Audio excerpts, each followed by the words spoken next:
Boa tarde para quem for chegando. Sejam todos bem-vindos. Hoje o nosso tema é sobre união estável. Assim como a última live, eu vou trazer um conteúdo mais informativo do que com questões jurídicas. Então, falaremos mais de questões práticas e do dia a dia para ser uma live mais informativa do que de debates de temas jurídicos. Então, todos que forem chegando, sejam muito bem-vindos. Boa tarde. Só me avisa se o som está bom, tá? Então, como o pessoal tá entrando agora, eu vou repetir. Hoje a gente vai falar sobre união estável e num aspecto mais informativo do que jurídico, porque depois a gente pode entrar em questões mais polêmicas da união estável, mas eu percebo ainda hoje uma falta de informação muito grande. Obrigada. O som está bom. Então, a primeira coisa que nós precisamos conversar sobre a união estável é o que eu vejo as pessoas falarem assim: união estável e casamento são as mesmas coisas. Do ponto de vista, como entidade familiar, é a mesma coisa, porque ambas são entidades familiares e não existe hierarquia entre elas. Então, tanto a união estável quanto o casamento, ele forma uma entidade familiar. Mas quanto à formalização, elas são completamente diferentes. Porque quando eu opto para fazer um casamento, eu dou uma publicidade desse casamento. Eu vou no cartório, eu vou me habilitar, eu vou, junto com outro cônjuge, perante o juiz, declarar a nossa vontade de estabelecer aquele vínculo conjugal. Então, existe toda uma formalidade, uma publicidade que traz o quê? Conhecimento tanto para o Estado quanto para a sociedade que aquele casal agora possui uma vida comum.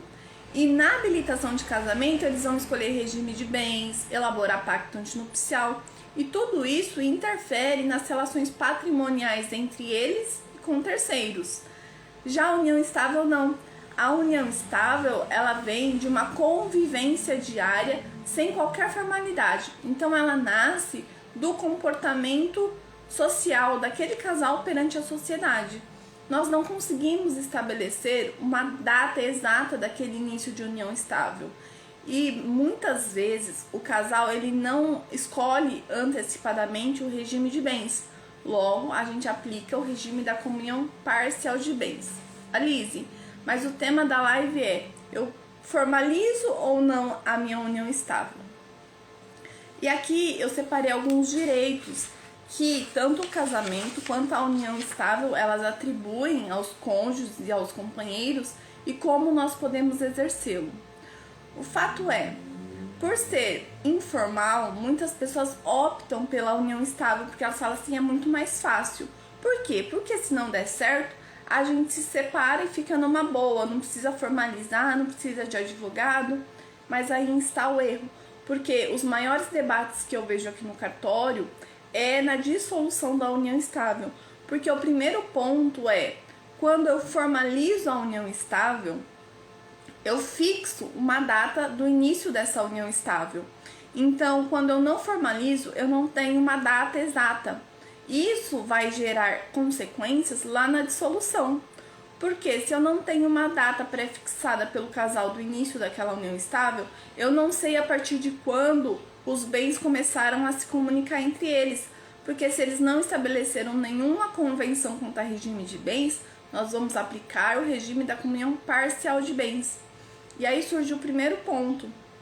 No casamento, eu tenho um dia certo do início daquela união, eu tenho o dia certo que os bens passam a se comunicar a depender do regime de bens. Na união estável eu não tenho. E o maior problema da união estável hoje é a gente diferenciar um namoro de uma união estável. E aí muitas pessoas que estão no namoro, elas emendam a união estável, porque estão namorando, aí depois já começam a morar juntos, já tem filhos, então elas emendam. E aí não tem um marco que estabelece, olha, aqui acabou o namoro e aqui começou a união estável. E lá na dissolução isso vai impactar, porque muitas vezes na hora de dissolver a união estável, por ela não estar formalizada, documentada, um dos companheiros vai falar que a união estável iniciou em tal data. O outro vai falar não. Antes disso nós já estávamos em união estável. Mas na cabeça de um não. na cabeça de um, aquele período anterior era namoro e na cabeça do outro já era união estável. Então, olha a confusão, porque se eu estico a data do início dessa união estável, mais bens vão entrando na partilha. E aí, muitos bens que foram adquiridos no período de namoro acabam entrando na partilha da união estável, porque houve uma confusão. A gente não consegue diferenciar onde acabou o namoro e aonde começou a união estável.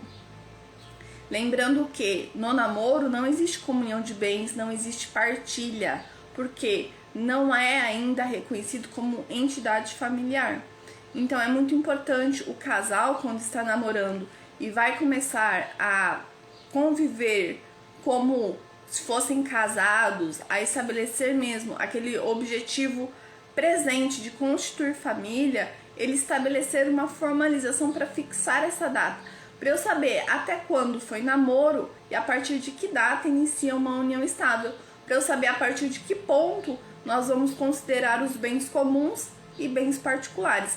Então, o primeiro ponto que eu acho importante que a formalização da união estável traz é essa fixação de data. É eu saber quando começou o namoro, quando acabou o namoro e começou a união estável.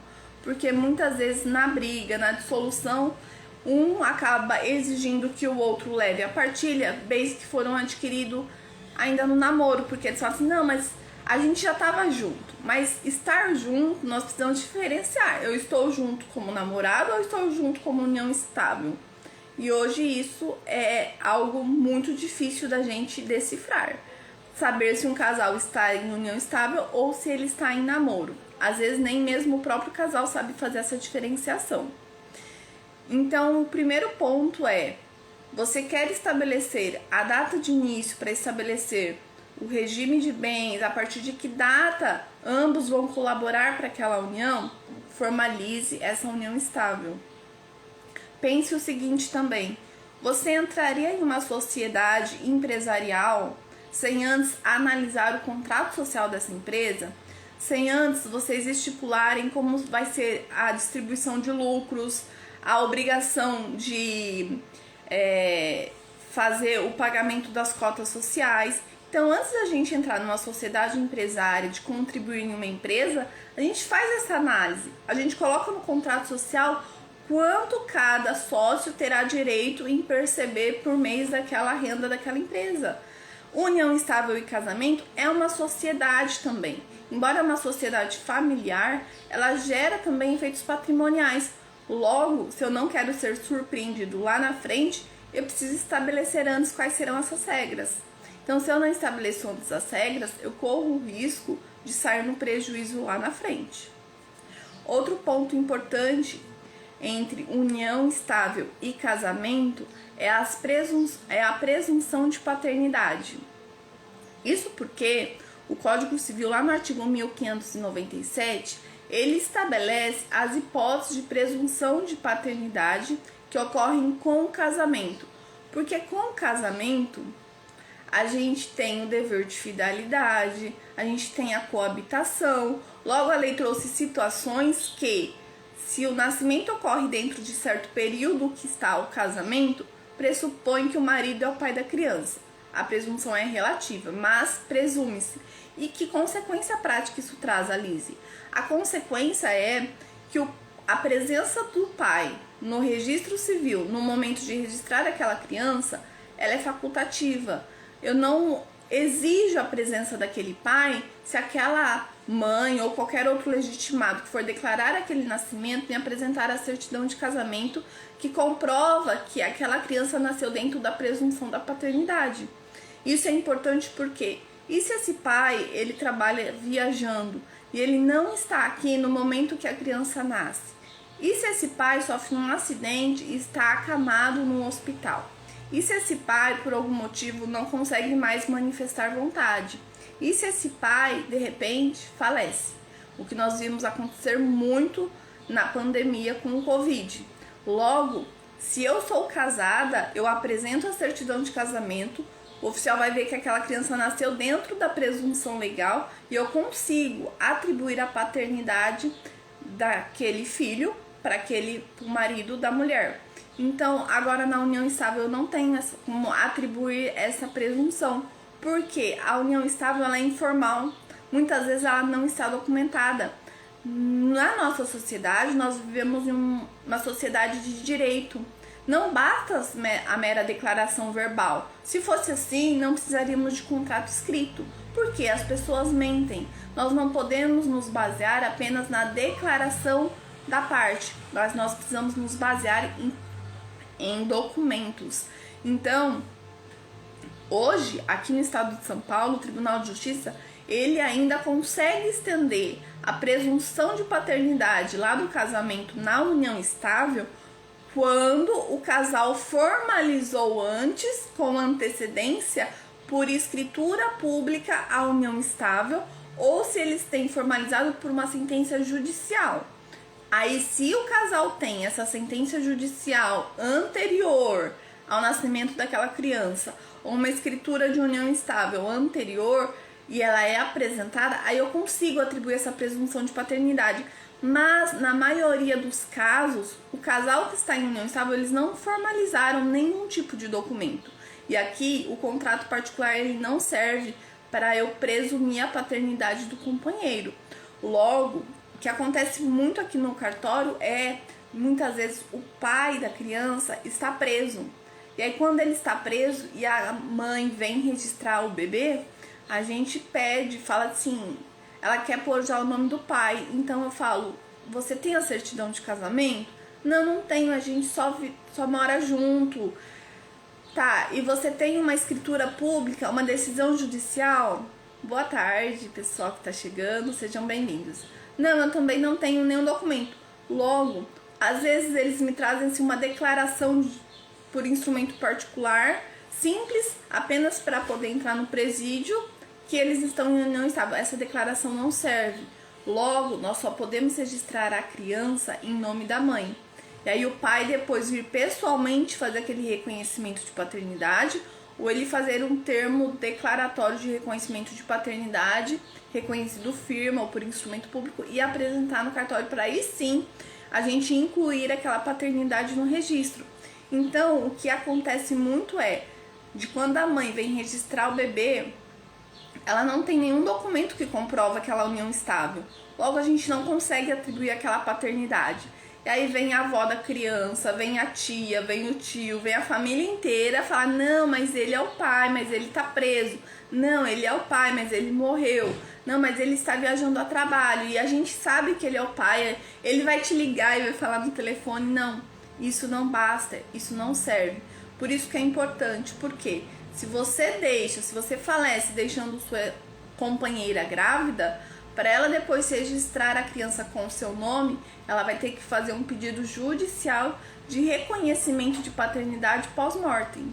Então, quer dizer, é um trabalho a mais, enquanto no casamento a presunção basta apresentar a certidão de casamento. E na união estável eu consigo também essa presunção se eu tiver uma escritura de união estável ou uma sentença judicial, o que em regra é muito difícil. Aqui nunca aconteceu isso.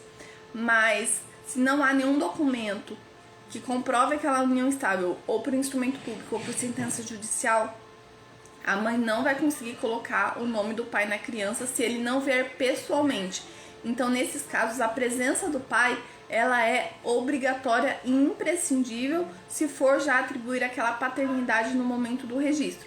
Ou que ele tenha entregue uma declaração de reconhecimento daquela paternidade, ou por instrumento público ou particular com firma reconhecida, o que também é muito raro.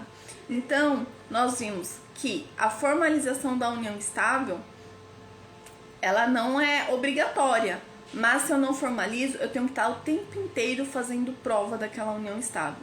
Eu não consigo estabelecer nem o início daquela união estável, quando terminou o namoro e começou a união estável, porque aí eu não consigo separar os bens que vai ser patrimônio particular e patrimônio comum daqueles companheiros. Isso vai gerar consequências muito sérias lá na dissolução. Outro ponto, então, que nós vimos é a questão da presunção de paternidade, que não tem na união estável e tem no casamento. Porque o casamento existe uma formalização. Logo, se a união estável está formalizada por escritura pública ou sentença judicial, eu consigo aqui no estado de São Paulo estender essa presunção. Agora, se eu não tenho Aí é só com a presença do pai no cartório ou um reconhecimento de paternidade para a gente poder incluir a paternidade no assento daquela criança. Outra questão que eu separei aqui é a questão de pensão do INSS.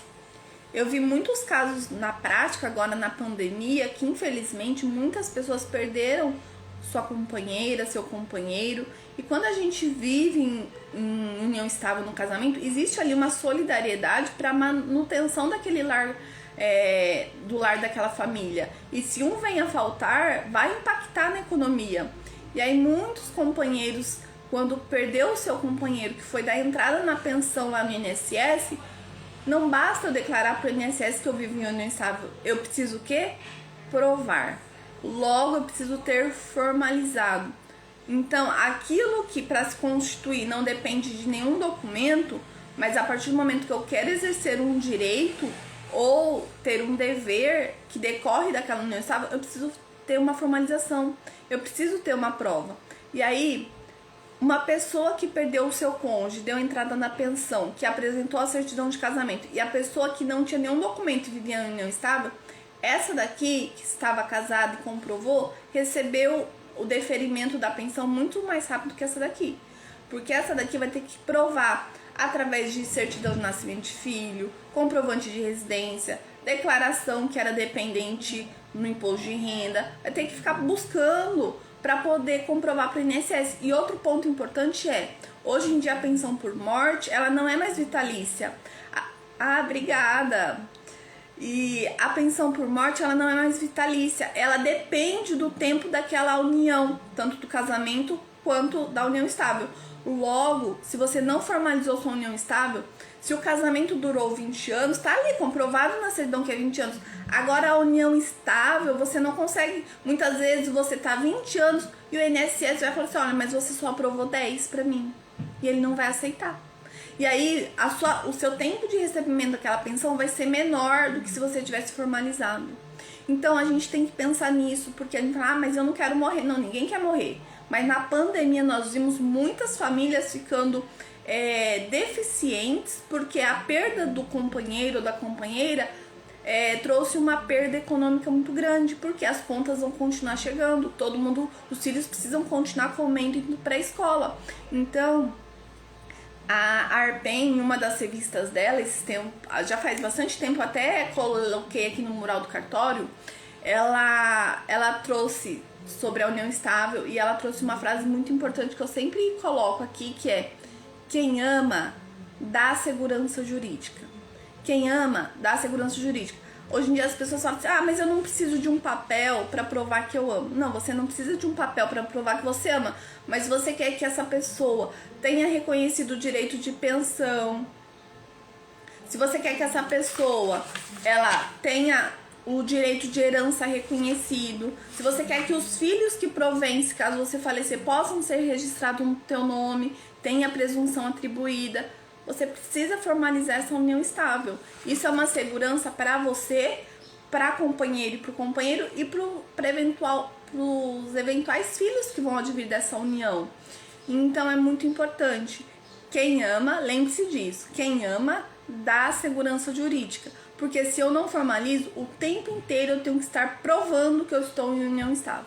O tempo inteiro eu tenho que estar demonstrando. E o risco que eu corro é de eu não conseguir provar realmente todo o período. E aí os meus direitos vão ser reduzidos. Um outro direito que tanto a união estável quanto o casamento tem é o direito de herança. Então nós sabemos que inclusive o STF ele julgou a equiparação do direito sucessório do cônjuge para o companheiro. Até então tudo bem.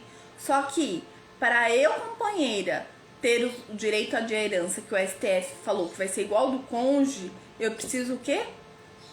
Provar. Eu vou precisar provar que eu estou em união estável. E a questão é que muitas vezes, pessoal, quem entra em união estável, às vezes o outro companheiro ou os dois já tem filhos de outro relacionamento e já tem um patrimônio que foi alcançado antes daquela união estável. E isso, quando um deles falece sem nenhuma formalização, o que nós vemos na prática acontecer? Os herdeiros não querer reconhecer que o pai ou a mãe estavam em união estável. Eles querem afastar o companheiro da herança. Não, Elise, mas a gente estava em união estável, a gente morava junto, todo mundo sabe, mas você formalizou isso? Não. Sim, na prática, tanto no RCPN, que foi a Lei 14.382, que deu agora essa opção, os efeitos é o mesmo. O importante é você formalizar ela. Então, o que acontece? Você que vive em união estável que não está formalizada, você vai depender que os outros herdeiros, eles reconheçam que você está em união estável. E aqui nós voltamos lá no primeiro ponto, que é a data do início. Porque muitas vezes os filhos vão falar, não, meu pai estava em união estável com ela, mas não faz 15 anos não, faz só 5, porque antes era só um namorico. Então os bens que a gente vai partilhar é só de 5 anos pra cá, e não de 15 anos. E aí nós entramos em outra discussão. Se você percebe que o fato de não estar formalizado traz muito mais insegurança para os companheiros e para os eventuais filhos, porque o tempo inteiro você tem que estar provando, e além de provar que você estava ou não estava, você tem que provar quando ela iniciou. E muitas vezes, se vocês dois não declararam isso formalmente, você vai jogar esse direito que você tem de declarar a data do início para um terceiro decidir. Quer dizer, se eu posso determinar junto com o meu companheiro, olha, nossa união estável foi em tal data, aproximadamente em meados de junho de 2000. Se eu tenho, esse é um direito seu. Quando você não formaliza, você atribui esse seu direito para um terceiro decidir. Então, ou você e seu companheiro decidam hoje que é um direito de vocês, ou você vai dar esse direito que aí você perde. Porque se o outro companheiro falece, você não tem mais como declarar sozinho aquilo. Hoje em dia as pessoas fazem escritura declaratória de união estável pós-mortem. Ela nada mais do que um indício de prova. Ela não produz efeitos por ela mesma, porque ali é uma declaração unilateral de vontade. O outro companheiro não está mais ali para falar se realmente era união estável ou não e a data daquela união estável. Então, logo você, um direito que era seu de ser exercido, que é declarar o início daquela união estável, você vai ter que provar para que um terceiro determine realmente o início daquela união estável, o que pode trazer prejuízos para vocês. Então, eu não sou contra nem a favor da união estável. Na verdade, eu prefiro o casamento porque a formalidade traz mais segurança para ambos. Eles sabem onde é que iniciou, eles têm um regime de bens pré-estabelecido, coisa que na união estável na maioria das vezes não tem. E aí, nessa live, eu não vou então tratar muito de juridiquês, eu quero trazer mais essas questões práticas mesmo, porque ela é mais informativa. Eu queria trazer um exemplo que eu vi aqui no cartório. Olha só, a mulher, o casal, estava em união estável já há bastante tempo, morando na casa que era dele. Só que ele já tinha um casamento anterior que havia sido divorciado, e ele tinha filhos daquele casamento anterior. E ela já morando com ele, ela pegou o dinheiro dela e reformou a casa. E eles não tinham documento nenhum. E aí ela percebeu que ela é melhor eu me garantir, né? Porque se acontece alguma coisa, aí eles me procuraram para ele doar parte da casa para ela. Até então tudo bem, mas quando eu puxei a matrícula do imóvel, a casa estava ainda em nome dele com a antiga mulher. E ele era casado num anterior casamento em comunhão universal de bens. Aí eu falei, olha, me apresenta o formal de partilha daquele divórcio. E no divórcio eles não haviam partilhado aquele imóvel. Eles haviam partilhado um outro imóvel que ficou para ex-mulher. Mas aquele imóvel, ele falou assim, não, mas a gente partilhou de boca. A gente acordou que esse imóvel ia ficar para mim e que ela estaria de acordo. Eu falei, olha, mas não é de boca. Porque agora pro senhor doar, a gente vai ter que fazer essa partilha. E aí sabe o que aconteceu? A ex-mulher falou que não. Eu não vou agora assinar pra você, ficar só pra você passar pro nome da sua companheira. Eu assino se a gente for pôr o nome dos nossos filhos. Então aí eu assino. Olha a confusão. Porque a companheira atual investiu naquele imóvel que não era dela. Era do companheiro, mas que estava em nome da outra. Então, essa questão provavelmente está na justiça. É claro que a companheira ela não pode ser em prejuízo. Na pior das hipóteses, os filhos ou eles vão ter que indenizar ela o valor das benfeitorias que ela fez, porque a nossa legislação ela não permite um enriquecimento sem causa. Mas percebe-se, A falta de você sentar antes e planejar. Lembra que eu falei que o casamento, a união estável, é uma sociedade que você está entrando? Você não vai entrar numa sociedade empresarial sem antes analisar os riscos, sem antes estabelecer como cada um vai contribuir, como que vai ser a separação dos bens naquela união. Assim como numa empresa, o casamento e a união estável é a mesma coisa. Nós precisamos, acontece que nós ainda temos um tabu do casal ainda falar sobre regime de bens, partilha, fazer um pacto antinupcial. Eles têm medo de ofender o outro companheiro, então eles deixam o barco rolar. Aí esse barco rolando, lá na dissolução, lá na frente, quando um deles vem a faltar, a bomba estoura na mão do outro que ficou. Ou na hora que eles brigam e entra em divergência, na hora da dissolução, aí também a bomba estoura, porque aí eles não definiram nada. E aí eles vão atribuir um direito que eles tinham de pré-determinar regime de bens, data do início, como seria a partilha, eles vão atribuir a um juiz. E aí ambos vão ter que fazer prova daquela união. Então tem que tomar muito cuidado. Tanto é que a união estável, quando ela foi reconhecida como entidade familiar na Constituição Federal, e o nosso Código Civil em 2002 veio disciplinar, são só 4 artiguinhos lá, se eu não me engano, é pouquinho. Porque a intenção do legislador era atribuir segurança para aqueles casais que estavam na informalidade, mas que eram exceção. Hoje o brasileiro adora uma informalidade e ele está transformando a união estável em regra. E essa não era a intenção do nosso legislador. Por isso que ele não trouxe muita disciplina em relação à união estável. Porque os casais que viviam em união estável não era o número que vivem hoje, que optam hoje. Porque a tendência seria optar pelo casamento. E hoje, o Estado ele tem exigido cada vez mais a formalização da união estável. O Conselho Nacional de Justiça, ele já tem ele tem o provimento 37, se eu não me engano, que estabelece a formalização da união estável e o seu registro no registro civil.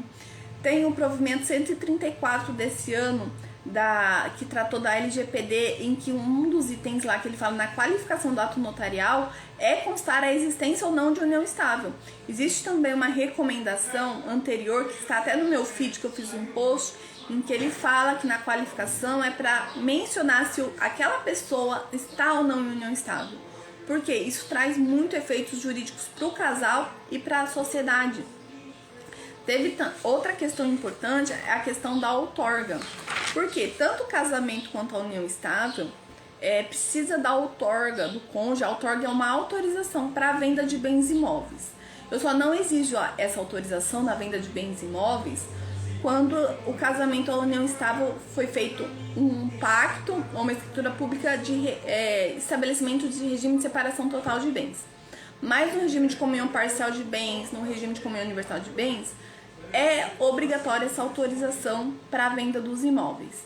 Acontece que na união estável, muitas vezes, a pessoa ela vai comprar o imóvel por só em nome dela, solteira. Então, quem comprou o João solteiro. E ele não deu publicidade que ele estava numa união estável. E aí ele já tá meio que quase largando a Maria, ele fala, quer saber, eu vou vender o imóvel. E aí ele vende aquele imóvel sozinho. Quem vai comprar não sabe que ele tá em união estável. Hoje a nossa sociedade ela é muito impessoal. Então foi lá, comprou, ele assinou e vendeu. E a Maria também vestiu, fez investimento no imóvel, mas na escritura não consta o nome da Maria. Porque ele foi, comprou e pôs só no nome dele. O STJ já tem decisão.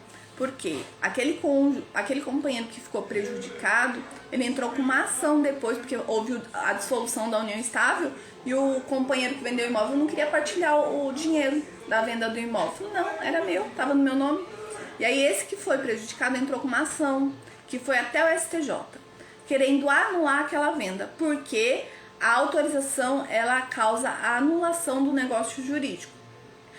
E hoje em dia até entende-se que é causa não de anulabilidade, mas de nulidade, porque ela se liga, na verdade, a uma legitimação para venda. Enfim, eu falei que eu não ia falar juridiqueza aqui hoje na live. Mas enfim, aquele cônjuge prejudicado, ele entrou com uma ação, pedindo a anulação do negócio. Não, eu quero que anula, que devolve o dinheiro para partilhar. Aí o que o STJ falou, não tem como anular. Porque o comprador, ele agiu de boa fé. Se você queria anular o negócio, vocês deveriam ter dado publicidade, feito uma escritura pública de união estável e averbado na matrícula do imóvel que aquela pessoa estava em união estável, porque aí sim o comprador ia exigir a sua autorização. Agora, se o comprador de boa fé não sabia nem que você existia, ele não tinha conhecimento da união estável, não constava em nenhum cartório, em nenhum documento do imóvel aquela união estável, não tem como eu agora prejudicar o terceiro de boa fé. Logo, você que execute o seu ex-companheiro e procure esse dinheiro, ou se ainda está em algum banco, ou se ele adquiriu algum bem, ou se ele te fraudou, você vai atrás de perdas e danos contra o seu companheiro. O comprador que pagou de boa fé, ele está liberado dessa obrigação, porque ele agiu conforme está na matrícula do imóvel. Por isso, é igual eu falei, se você está entrando numa união estável, você vai colocar o seu dinheirinho lá no imóvel que está no nome do outro. Não é questão de confiar ou não no outro. E se esse outro falta? Lembra que eu falei, você tem direito à herança? Tem, mas você vai depender agora dos herdeiros reconhecerem a união estável e a data do seu início. Quer dizer, algo que é um direito seu e do companheiro, você vai atribuir a um terceiro, que às vezes nem gosta de você, que às vezes vai querer te excluir da herança.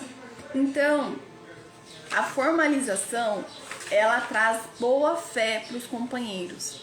A formalização da união estável, ela traz segurança jurídica para os companheiros, tanto para eles exercer direitos entre eles, quanto perante o Estado, uma pensão, quanto poder participar da venda e compra dos imóveis que vai ser revertido em favor daquela entidade familiar. Então, a formalização é muito importante. Alice, eu não tenho direito para formalizar. Gente, tanto o casamento, eu já fiz um vídeo aqui sobre casamento que está no meu feed, que esse ano a Lei 14.382 alterou o procedimento. O procedimento está muito mais célere e simples, então dá para casar. E o casamento, quando a pessoa ela não tem condições, ela vai perante o cartório fazer a declarar aquele estado de pobreza e ela consegue, a depender do seu caso, casar gratuitamente. Então, e o casamento hoje sai R$500. Gente, é uma segurança jurídica. Quanto você não vai investir naquela relação se você antes pré-determinar regime de bens e a data daquele início? Mas enfim, e a união estável, Alice? Como que eu formalizo a união estável? O Código Civil ele deixou muito aberto o campo de formalização da união estável. Lá fala só que a união estável ela pode ser formalizada por um contrato escrito. Então, é um contrato escrito. Pode ser um contrato... tem que falar mesmo, Marisol. É muito importante.